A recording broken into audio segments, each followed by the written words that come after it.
വിശുദ്ധ മത്തായിയുടെ സുവിശേഷം 19 അധ്യായം 3 മുതൽ 12 വരെയുള്ള തിരുവചനങ്ങൾ.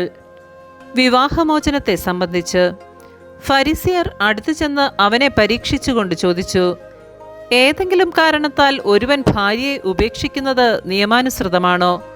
അവൻ മറുപടി പറഞ്ഞു, സ്രഷ്ടാവ് ആദിമുതലേ അവനെ പുരുഷനും സ്ത്രീയുമായി സൃഷ്ടിച്ചുവെന്നും ഇക്കാരണത്താൽ പുരുഷൻ പിതാവിനെയും മാതാവിനെയും വിട്ട് ഭാര്യയോട് ചേർന്നിരിക്കും, അവർ ഇരുവരും ഏക ശരീരമായി തീരുമെന്ന് അവിടുന്ന് അരുളി ചെയ്തിട്ടുണ്ടെന്നും നിങ്ങൾ വായിച്ചിട്ടില്ലേ?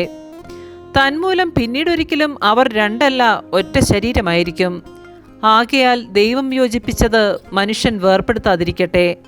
അവർ അവനോട് ചോദിച്ചു, അങ്ങനെയെങ്കിൽ ഉപേക്ഷാപാത്രം നൽകി ഭാര്യയെ ഉപേക്ഷിക്കാമെന്ന് മോശ വിധിച്ചത് എന്തുകൊണ്ട്? അവൻ പറഞ്ഞു, നിങ്ങളുടെ ഹൃദയകാഠിന്യം നിമിത്തമാണ് ഭാര്യയെ ഉപേക്ഷിക്കാൻ മോശ നിങ്ങൾക്ക് അനുമതി നൽകിയത്. ആദ്യം മുതലേ അങ്ങനെ ആയിരുന്നില്ല.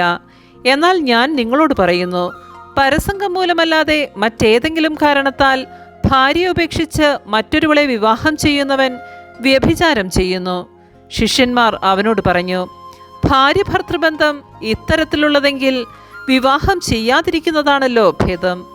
അവൻ പറഞ്ഞു, കൃപ ലഭിച്ചവരല്ലാതെ മറ്റാരും ഈ ഉപദേശം ഗ്രഹിക്കുന്നില്ല.